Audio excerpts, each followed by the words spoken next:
저희가 오늘 살펴보는 우리가 읽은 이 본문의 말씀을 지난주에 우리 나병 환자 이야기를 할 때 잠시 소개해 드렸어요. 예수님 앞에 로마 군대 장교죠, 백부장이 찾아와서 자기 하인이 지금 중풍병에 걸렸는데 좀 고쳐달라고 간청을 하는 겁니다. 그래서 예수님께서 뭐라 그랬습니까? 내가 가서 고쳐주겠다, 이렇게 말씀하셨더니 우리 지난주에 저희가 살펴봤는 대로 백부장은 의외의 대답을 합니다. 백부장이 대답하여 이르되 주여, 내 집에 들어오심을 나는 감당하지 못하겠사오니 다만 말씀으로만 하옵소서. 그러면 내 하인이 낫겠사옵나이다. 그냥 말만 하셔도 내 하인이 나을 줄 저는 믿습니다. 그러면서 9절에 이렇게 설명해요. 나도 남의 수하에 있는 사람이고 내 아래도 군사가 있습니다. 그러면서 그 위에 있는 사람이 권위를 갖고 명령을 하면은 이쪽으로 가면 이쪽으로 가고 저쪽으로 가면 저쪽으로 가고, 내가 종이 있는데 종에게 시키면 종이 그 일을 합니다. 주님께서 명령하시면 저는 될 줄로 믿습니다. 이렇게 이야기를 한 거예요. 그때 예수님이 놀라면서 10절에 이렇게 말씀하셨어요. 우리 10절 같이 한 번 더 읽겠습니다. 시작. 예수께서 들으시고 놀랍게 여겨 따르는 자들에게 이르시되 내가 진실로 너희에게 이르느니 이스라엘 중에 아무에게서도 이만한 믿음을 보지 못하였노라. 예수님이 뭐라 그랬죠? 놀랐다는 거죠. 깜짝 놀라신 거예요. 그러면서 정말 이만한 믿음을 내가 본 적이 없다, 이렇게 얘기하셨어요. 근데 제가 궁금했어요. 예수님들께 믿음 깜짝 놀란, 사람들을 보면서 놀란 사건이 뭐가 있을까? 그래서 좀 찾아봤어요. 그랬더니 이 복음서, 예수님의 이야기와 스토리가 담긴 이 복음서에 딱 2번 기록되어 있더라고요. 딱 2번. 첫 번째는 뭐냐면 바로 이 백부장의 믿음, 우리가 방금 읽었죠. 또 하나는 예수님의 고향의 사람들을 대했을 때, 예수님 고향 사람들을 만났을 때. 마가복음 6장인데요 6장 이렇게 되어 있습니다. 그들이 믿지 않음을 이상히 여겼더라. 이에 모든 촌에 두루 다니시며 가르치시더라. 전 이걸 보면서 정말 아이러니한 대조가 있어요. 고향 사람들은 어때요? 예수님과 정말 오랫동안 있었잖아요. 근데 예수님이 뭐가 놀랐냐면, 아니 나를 이렇게 오래 봤으면서 안 믿을 수가 있지? 깜짝 놀라신 거예요. 기가 막혀서 황당해서 놀라신 거예요. 이상히 여겼다, 놀랍다 하셨다는 거죠. 반면에 로마 군인 장교를 보시면서는 뭐예요? 아니 나를 처음 봤는데 어떻게 이렇게 훌륭한 믿음이 있지? 감탄하신 거예요. 주님이 황당하셔서 놀라는 부정적 놀람이 있었고요, 감동해서 감탄해서 놀라시는 긍정적 놀라움이 있었습니다. 전 이걸 보면서 우리 성도님들은 어떨까 싶었어요. 주님께서 어느 쪽으로 놀라야 할까요? 여러분 다 공사, 우리 누구누구 집사, 성을 얘기하면 또 혹시 지정하실까봐, 누구누구 집사, 이야 어떻게 이렇게 나를 못 믿을 수가 있지? 야, 우리가 함께한 세월이 얼만데 주님이 너무 당황하는 거예요. 믿음이 없어서. 우리 청년도 막 깜짝 놀랄 경우도 있을 것 같아요. 야, 아니 너랑 나랑 보낸 시간과 함께했던 스토리가 있는데 야, 어떻게 나를 그렇게 못 믿을 수 있지? 저는 우리 성도님들 주님이 보실 때 황당한 놀라움이 아니라 감탄을 하는 놀라움이 여러분에게 있기를 주님의 이름으로 축복합니다. 그러면 오늘은 이 주님께서 감탄할 만한 이 믿음이 뭘까에 대해서 본문을 통해서 조금 좀 살펴볼게요. 첫 번째로 이 믿음은 듣고 나아가는 믿음이었습니다. 주님을 놀라게 한 믿음의 출발점이 있는데요, 5절에 보면 이렇게 돼 있거든요. 예수께서 가버나움에 들어가시니 한 백부장이 나와서 간구했다. 병행 본문이죠. 다른 본문 누가복음에 보면은 정확하게 이 백부장이 예수님의 소문을 들었다라고 얘기를 했어요. 사실 우리 복음서 읽어보면은 예수님의 소문이 그 수리와 온 지역에 완전히 퍼졌다고 얘기했습니다. 그러니까 모르는 사람이 없었어요. 그분이 뭘 하셨고 어떤 이적을 했는지 모르는 사람이 없습니다. 정말 병든 자가 찾아오면 고치고 이적을 행했다라는 것이 다 퍼진 거예요. 이 소문을 들은 사람이 백부장 한 사람은 아니었을 겁니다. 수많은 사람이 들었는데 이 사람이 나왔다라는 게 중요한 거예요. 백부장이 듣고 나간 거예요. 근데 이게 백부장의 입장에서는 약간지 이 마음의 장벽이 몇 가지가 있습니다. 유대인하고 이방인은 상종을 안 하던 때였어요. 로마 군대 지휘관이 식민지 청년 랍비에게 찾아가서 도움을 요청한다는 것이 당시에는 상당히 모양새가 좀 빠지는 형태예요. 그러니까 쉬운 일은 아닌 거죠. 우리가 말하면 나름대로 내가 로마 군대에 백부장 장교인데 좀 가오가 있지, 여기 가는 게 약간 조금 모양이 그런 거예요. 부하들 앞에서 망신당할 수도 있는 거고요. 그리고 또 하나는 예수님이 거절하실 수도 있는 거잖아요. 싫다 이렇게 거절하실 수도 있는 거죠. 그런데 이게 중요한 거예요. 예수님이 병자를 고친다라는 소문을 듣고 머릿속에 여러 가지 생각들이 다 스쳐갔는데 그거와 상관없이 나아갔다라는 것이 중요한 거예요. 믿음은 그냥 나가는 거예요. 병이 나을지 안 나을지, 문제가 해결될지 해결되지 않을지, 그거를 주권자의 몫에 맡기는 겁니다. 저는 오늘 여러분이 그렇게 주님께 믿음으로 나아가는 여러분들 되실 수 있기를 주님의 이름으로 축복합니다. 그럼 저는 제 마음속에 라이프 처치를 개척을 하는 것, 안 하는 것, 근데 제가 될 것 같으니까 하고 안 될 것 같으면 안 했을까요? 그게 아니죠. 제 마음속에 감동을 주셨어요. 그러면 제 앞에 서 있으니까 심성수 목사님은 100% 확신이 있었냐? 제가 볼 때는 성도님들이 저보다 더 확신이 많으셨던 것 같아. 우리 라이프 처치는 잘 될 거라는 확신이 성도님들에게 있으셨던 것 같아. 다 100% 확신이 있었던 건 아니에요. 근데 그때마다 믿음으로 나간 거예요. 여러분, 중요한 게 있습니다. 여러분이 볼 때 안 될 것 같아도 하나님이 하실 거예요. 내가 뭘 하려고 하는데 그 상황을 가지고 여러분이 판단하지 않는 거예요. 믿음은요, 100% 확신을 이야기하는 게 아니에요. 주님은 우리 인간이 어떻게 100%에 대한 확신을 가질 수 있겠어요? 우리 인간이 연약합니다. 계속 헷갈리고 계속 의심이 들 거예요. 근데 그 한 발자국을 떼느냐, 이게 너무 중요한 거예요. 그게 바로 주님이 감탄하는 믿음입니다. 두 번째, 이 지금 백부장의 이야기를 보니까 이 믿음이 어떤 믿음이었냐면 하나님을 크게 바라보고 크게 인식하는 믿음이에요. 하나님을 크게 인식하는 믿음. 예수님이 뭐라 그랬죠? 이 백부장의 고백을 들으시고 이만한 믿음을 본 적이 없다. 이만한 믿음. 제가 헬라어로 보니까 이 토스투스라는 이 단어가 매우 큰, 거대한 큰 믿음이라는 거예요. 영어로 말하면 이렇게 큰 믿음, 이렇게 표현을 하고 있는 거죠. 그리고 제가 복음 쭉 마태복음 보니까 여기는 큰 믿음인데 조금 아래 내려가니까 작은 믿음도 주님이 언급하시더라고요. 마태복음 8장 23절에 보면 제자들이 예수님과 배를 타고 가고 있었어요. 배를 타고 가고 있는데 갑자기 파도가 엄청 치고 풍랑이 있는 거야. 배가 막 이렇게 출렁출렁 하는 거죠.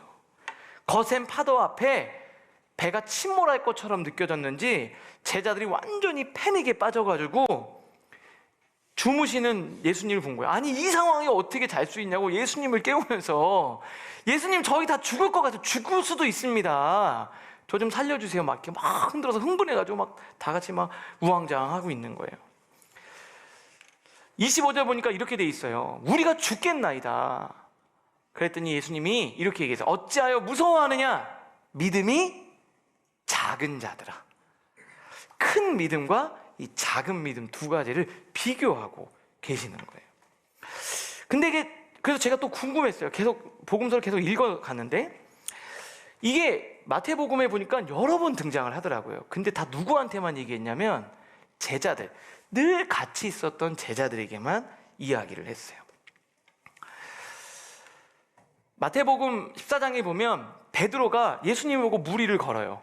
무리를 막 걷다가 바람과 파도를 보고 물에 빠져서 허우적대는 거예요. 그래서 막 예수님 살려주세요, 죽을 것 같아요 막 이러니까 예수님이 손을 내밀면서 뭐라고 하냐면요, 믿음이 작은 자요, 베드로야 너 왜 이렇게 믿음이 작니? 왜 의심하니? 그러면서 건져주시는 장면이 나와요. 또 어디서 나오냐면 먹을 게 없는 거예요. 오병이어 보리떡 5개와 물고기 2마리를 예수님이 다 먹이셨어요. 지금까지 예수님 때문에 잘 먹고 왔어요. 근데 갑자기 먹을 게 점점 줄더니 이제 곧 며칠 후면 먹을 게 없는 거예요. 그러니까 제자들이 어떻게 하냐면, 야 이제 우리 앞으로 뭐 먹고 살아? 어떡할 거야? 야 예수님 뭐 생각이 있으시대? 그러다 봤더니 예수님 아무 생각이 없으신 것 같은데? 그러면서 둘이서 막 애들끼리 막 어떡할 거냐고 막 옥신각신 하니까 예수님이 이렇게 된 거예요. 믿음이 작은 자들아, 어찌 떡이 없음으로 서로 의논하느냐.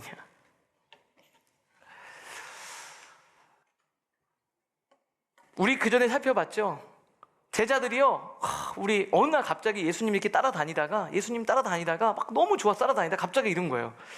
야 너 이러다가 나중에 너는 뭐 할 거야? 나 그렇게 생각 안 해봤는데. 야 이렇게 몇 년 지나다가 뭐 취업 어떻게 할 거야? 앞으로 너 뭐 할 건지 계획이 있어?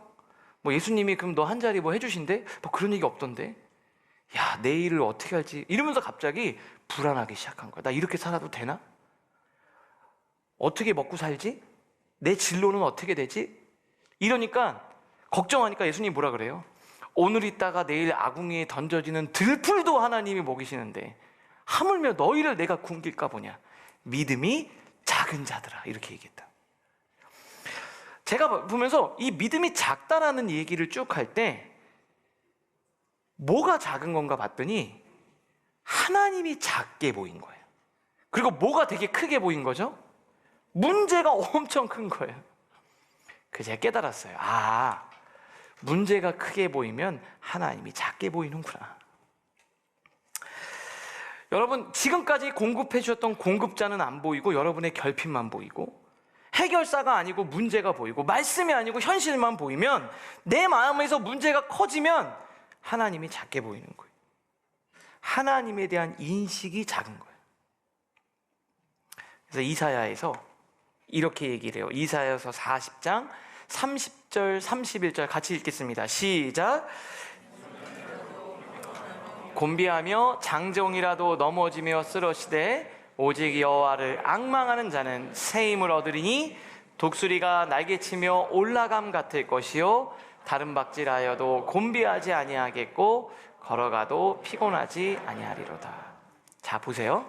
소년, 그러니까 어린아이가 아니라 젊은 청년입니다. 아무리 체력이 좋아도 피곤하다는 거예요. 장정이 뭐예요? 힘이 있고 건강한 사람도 넘어진다는 거예요.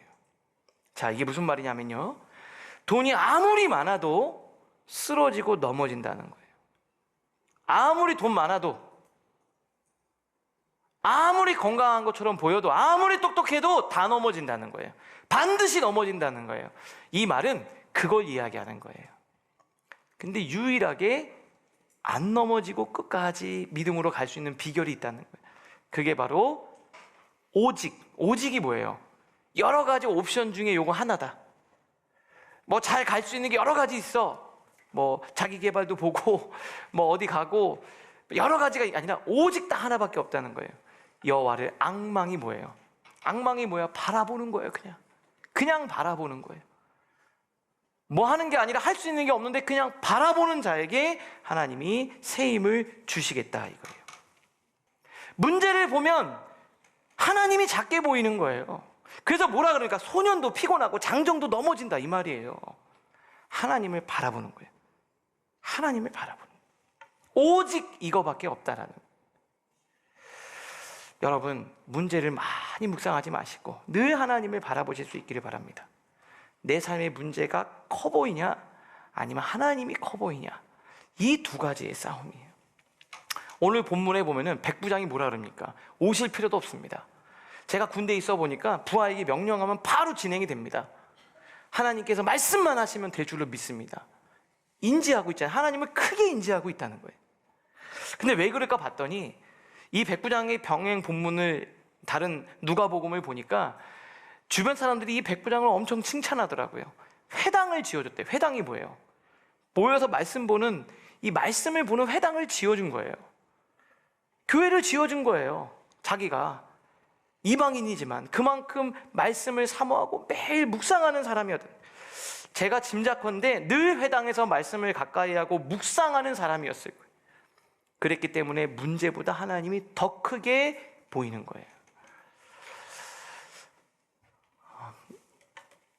하나 책 소개해 드리려고 하는데요, 당신의 하나님은 너무 작다라는 책이에요. 여기서 현대 교인들을 이렇게 언급합니다. 되게 유명한 책인데요, 오늘날 우리 대부분의 문제는 우리의 현대적 필요를 감당할 만큼 충분히 큰 하나님을 발견하지 못했다는 거예요. 사실 이 책 제목이 더 유명해서 제목으로 많이 이야기를 해요. 당신의 믿음의 크기가 당신의 크기입니다. 이 표현이 여기 나오는 거예요. 근데 여기를 잘 보면은, 이 책을 보면 하나님에 대한 잘못된 생각들을 몇 가지 사례를 얘기해요.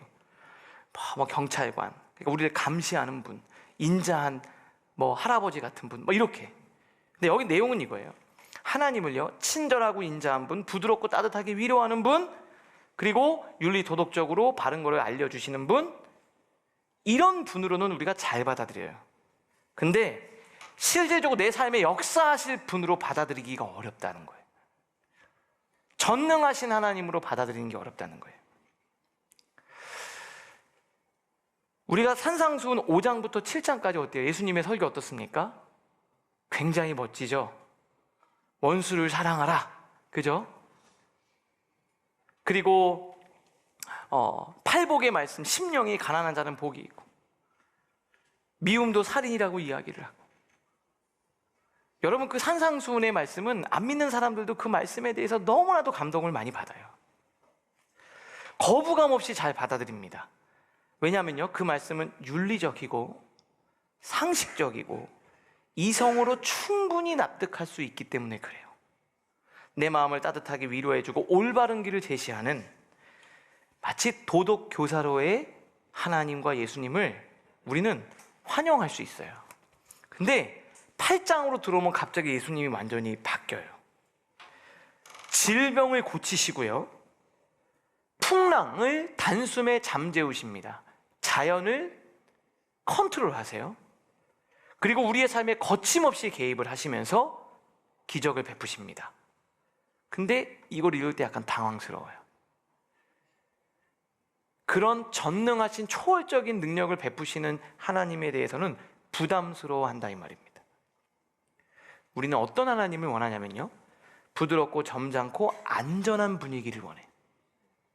내가 이해할 수 있고, 내가 예측할 수 있고, 내가 나름대로 통제할 수 있을 거라고 생각하는 편안하고 안전한 분.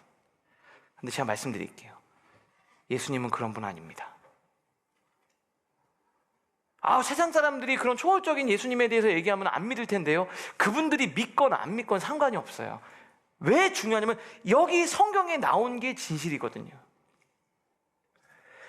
창조주를 우리 좁은 이해 속으로 가둘 수가 없어요. 제가 그래서 말씀 묵상하다가 저 산상수훈 설교할 때 자꾸 뭐 이런 삶을 살으라고 하는 게 설교가 너무 어려웠거든요. 야, 이제 기적이고 치유니까 좀 좋겠지 그랬더니 요것도 말씀이 너무 어렵더라고요. 그래서 기도하면서 하나님 어떡할까요? 근데 예전에 봤던 나니아 연대기 영화가 떠올랐어요. 여러분, C.S. 루이스가 쓴 원작을 쓴 나니아 연대기 보신 분 계세요? 네, 머리를 넘기시는 분은 계신데 보진 않았지만 알고는 있습니다, 이건가요? 근데 이거는 아이들도 볼 수 있는데요, 어른들도 신앙적 관점, 기독교적 세계관으로 보면 너무 좋은 영화예요. 기독교적 세계관을 바탕으로 C.S. 루이스가 쓴 거니까요. 근데 스토리가 약간 이래요.